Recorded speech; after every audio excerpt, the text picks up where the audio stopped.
Hello cartoons, कैसे हो? उम्मीद है अच्छे होंगे। कल हमने पढ़ा था कि विद्युत द्विध्रुव इलेक्ट्रिक जो डाइपोल है, विद्युत द्विध्रुव इलेक्ट्रिक डाइपोल की वजह से उसकी एक्सिस पर कितना विद्युत क्षेत्र बनता है। तो बताओ कितना बनता है। ई एक्सिस इक्वल टू होता है 2kp अपॉन आर क्यूब, इतना बनता है।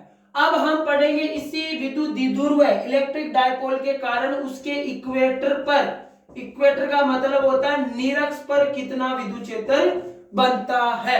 ठीक है, तो हेडिंग डालेंगे हम अब अगली।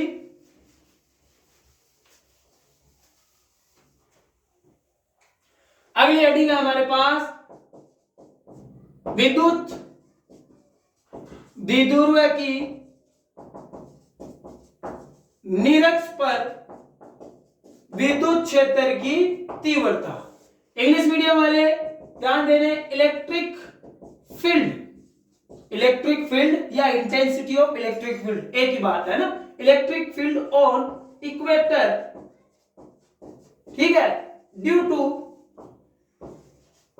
इलेक्ट्रिक डाइपोल, कौन सा पोल? डाइपोल। चलो ठीक है, तो आओ समझते हैं, वही चीजें हैं वापस। बस इतना ध्यान रखना है कि निरक्ष कहां बनाना है ना, इक्वेटर कहां बनाना है, इतना ध्यान रखना। मान लो मैंने एक डाइपोल ले लिया, ये ले लिया, यहां पर ले लेता हूं, ठीक है।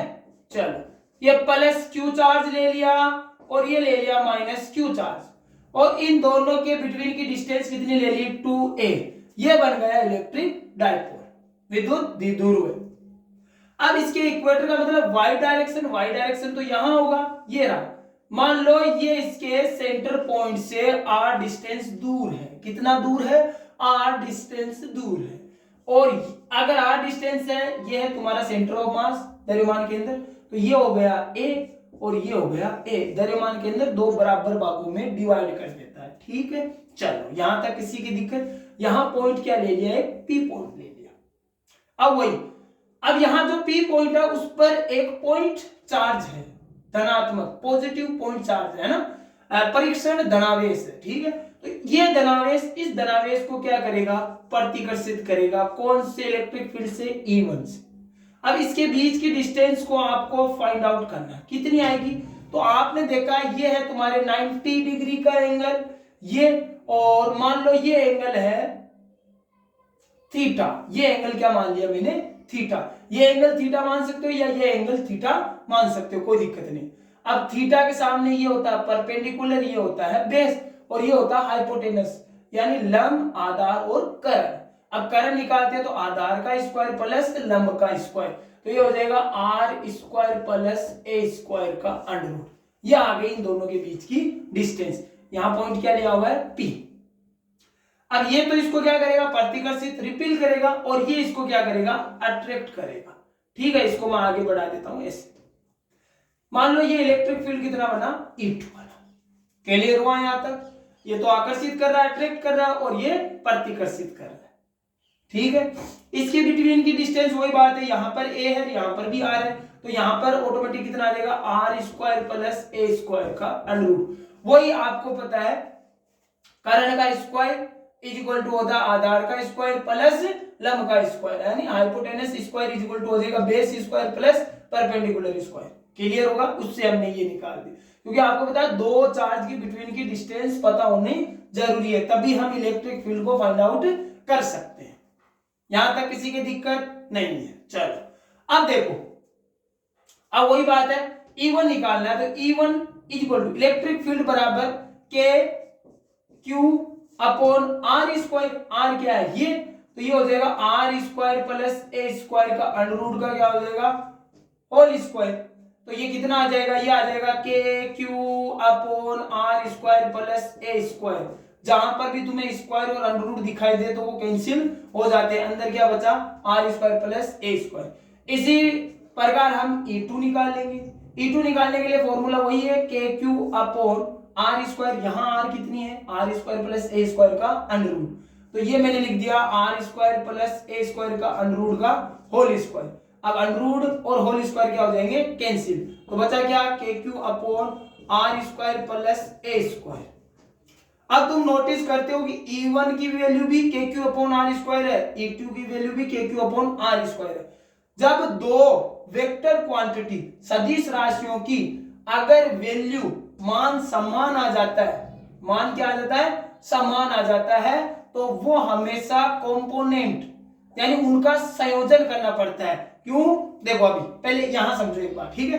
तो E1 और E2 दोनों का मान क्या हो गया, बराबर। तो मैं इसे लिख सकता हूं कि E1 बराबर है किसके, E2 के, और मैंने मान लिया E लेफ्ट, मान लिया भाई दोनों के इक्वल, और दोनों का वैल्यू क्या आई है, K Q upon are square plus A square. अब जब दो सदिश वेक्टर क्वांटिटी का मान इक्वल आता है, वो किसी एंगल पर हो, किसी एंगल पर हो, क्योंकि देखो ये एंगल बन रहा है यहां पर, ठीक है ना। E2 तो इस पॉइंट चार्ज को अपनी तरफ खींच रहा है और E1 इसको प्रतिकर्षित कर रहा है, रिपील कर रहा है, तो ये जाएगा कहां, इन दोनों के बीच में कहीं ना कहीं जाएगा। लेकिन हम नहीं समझ पा रहे कि प्रॉपर कहां जाएगा, इसलिए हम इसको घटकों में विभाजित कर देते हैं, कंपोनेंट में डिवाइड कर देते हैं। तो सदिश राशियों को कंपोनेंट में डिवाइड करना आता होगा, नहीं आता तो यहां सीख लो, ठीक है। देखो ठीक है, इसको मैं ऐसे लिख देता हूं आर स्क्वायर प्लस ए स्क्वायर। ध्यान से देखना, सबसे पहले मैं यहां पॉइंट पी ले रहा हूं, E1 के मेरे को कंपोनेंट करने, घटक करने, ठीक है। और ये हो गया तुम्हारा E2 और ये है तुम्हारा R, बस यहां समझ लो ये एंगल थीटा है। अगर ये एंगल थीटा है तो इस E1 के घटक करने, ठीक है ना। तो E1 के घटक करने, तो एक मैंने स्ट्रेट लाइन खींच दी इससे, ठीक है। ये देख रहे हो, ये मैंने क्या बनाया है, जेड बनाया है, ये तो ये थीटा है, तो ये एंगल भी क्या होगा, थीटा। जेड अल्टरनेटिव जो एंगल है, ठीक है ना, एकांतर कोण, वो दोनों हमेशा क्या होते हैं, बराबर होते हैं। तो ये बन गया थीटा, ठीक है। जहां पर एंगल थीटा बनता है वहां हमेशा कोस थीटा कंपोनेंट घटक आता है, जहां पर भी।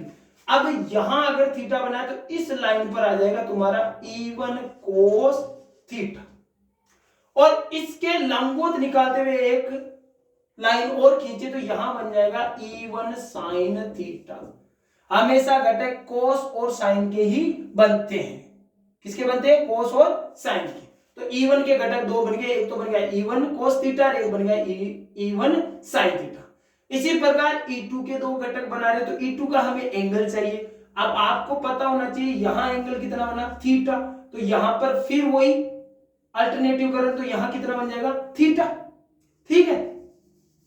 थीटा बन गया, जहां थीटा बना अभी अभी बताया था वहां कोस का कंपोनेंट आता है, घटक आता है। तो यहां E2 है तो यहां लिख दो E2 कोस थीटा, और इसके परपेंडिकुलर, ऊपर नहीं, ऊपर क्यों नहीं, क्योंकि देखो घटकों को अगर तुम वापस ऐड करते हो तो वही चीज आनी चाहिए। जैसे मैं एक बार यहां लिख देता हूं E2 साइन थीटा, लिख दिया।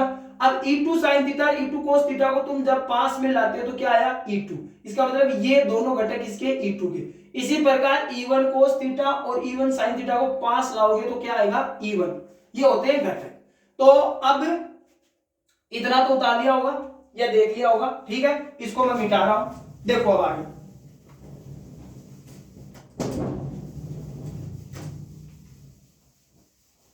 चलो तो अब देखो आगे, यहां घटक बने, तुम अगर देखोगे इस चीज को ध्यान से, तो E1 और E2 दोनों के मान है समान।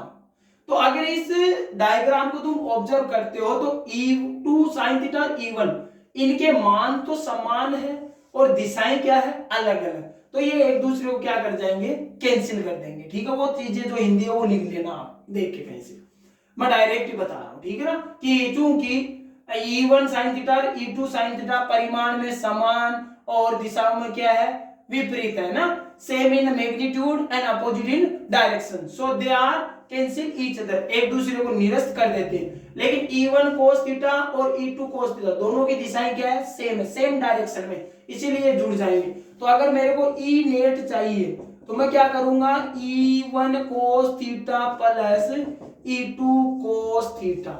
अब E1 और E2 की वैल्यू अभी बताई थी, E cos थीटा प्लस ई कोस थीटा। कितनी आ जाएगी बेटा 2e कोस थीटा। अब बताओ तुम e की वैल्यू कितनी बनाई थी हमने, वो बनाई थी K Q upon are square plus A square. तो यहां मैं रख देता हूं 2 into K Q upon are square plus A square dot. अब कोस थीटा की वैल्यू चाहिए मेरे को, किसकी वैल्यू चाहिए, कोस थीटा की। तो आपको पता है कि अभी अभी जो डायग्राम बना था वो ऐसा ही बना था, ऐसे, ठीक है। ये एंगल क्या था, थीटा, ये थी आर, ये था ए। अब ये 90 डिग्री था, तो ये आर स्क्वायर प्लस ए स्क्वायर का होल स्क्वायर। एक साइड बना लो, सेम कहानी यहां पर होगी, सेम कहानी यहां पर होगी। कोस थीटा, एक बात बताओ, कोस थीटा क्या होता है, बेस अपॉन हाइपोटेनस, यानी आधार बटा क्या होता है, कर्ण। अब ये तो हो गया तुम्हारा लंब, तो आधार क्या है, ए, और कर्ण क्या है, ये। अरे बेस तो क्या है, ए, और हाइपोटेनस क्या है, आर स्क्वायर। तो मैं ऐसे लिख सकता हूं क्या, a upon are square plus A square. अब यहां है अंडररूट, हमें अंडररूट नहीं चाहिए, हमें चाहिए पावर। तो हमेशा या तो अंडररूट में कोई चीज लिख दो, जैसे अक्स की क्या लगा दिया, अंडररूट, या इसी को मैं लिख सकता हूं अक्स की पावर 1/2, यानी अंडररूट को आप 1/2 में लिख सकते हो। तो यहां अंडररूट था, तो इसको मैं पावर में लिख दिया 1/2, ठीक है। अब के क्यू, इस 2 को इससे मल्टीप्लाई कर देता हूं इंटू 2a अपॉन, यहां पावर 1 है, देखो बेस सेम और पावर अलग अलग, जब बेस सेम होती है तो पावर जुड़ जाती है, ये मैथ का रूल है, ठीक है, सिखाया होगा बचपन में, आर स्क्वायर प्लस ए स्क्वायर।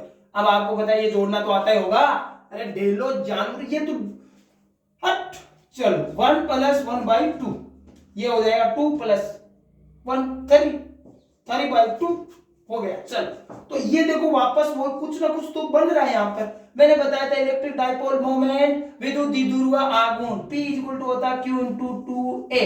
तो इसकी जगह हम लिख सकते हैं KP अपॉन, ये हो जाएगा आर स्क्वायर प्लस ए स्क्वायर की पावर 3/2। बताओ कोई दिक्कत नहीं। अब वही कंडीशन वापस, जब ए और आर आ जाता है तो कंडीशन क्या है कि आर बहुत बहुत बहुत ज्यादा दूर है किससे, ए से। जब ऐसी दूरियां हो तो हम ए को ऑलमोस्ट क्या मान सकते हैं, 0 मान सकते हैं। तो ये तो क्या हो गया, 0 बचा गया आर, तो ये बन गया ई। अब देखो ये नेट है, हम निकाल रहे हैं कहां पर है, इक्वेटर पर, निरक्ष पर। तो आप यहां लिख दो ई निरक्ष बराबर क्या आ जाएगा, के पी अपॉन, ये हो जाएगा आर स्क्वायर की पावर 3/2। तो 2 से 2 गया, बचा क्या, के पी अपॉन आर क्यूब। यह आ गया हमारे एक द्विध्रुव विद्युत द्विध्रुव की निरक्ष पर विद्युत क्षेत्र। अब आपको पता होना चाहिए, होना ही चाहिए, ऐसे क्या बोल रहे हैं, ठीक है, पता तो होना ही चाहिए, पढ़ रहे हो तो आपने पढ़ा है अभी अभी पिछला जो वीडियो था उसमें मैंने बताया था कि जो ई एक्सिस था उस पर कितना बना 2kp अपॉन आर क्यूब, और ई जो निरक्ष है इक्वेटर उस पर क्या बना kp अपॉन आर क्यूब। इन दोनों का कंपैरिजन करो, देखो ये दिख रहा है और ये दिख रहा है, इसका मतलब यहां मैं ई निरक्ष लिखता हूं, यानी ई जो एक्सिस है उस पर, यानी सॉरी पहले लिख लो, e axis is equal to होता है 2 इंटू ई निरक्ष। अब इस चीज को ध्यान देना बेटा कि ई एक्सिस पर वो जो विद्युत क्षेत्र है वो निरक्ष से हमेशा कितना टाइम्स ज्यादा है, 2 टाइम्स, 2 गुना ज्यादा ही होगा।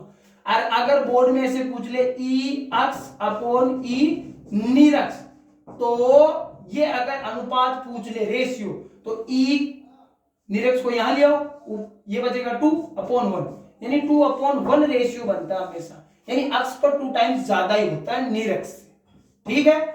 उम्मीद है वीडियो अच्छा लगा होगा और मेरे साथ बने रहिए, ऐसे ही और नए नए मैं कंसेप्ट तुम्हें बताता रहूंगा। जय हिंद।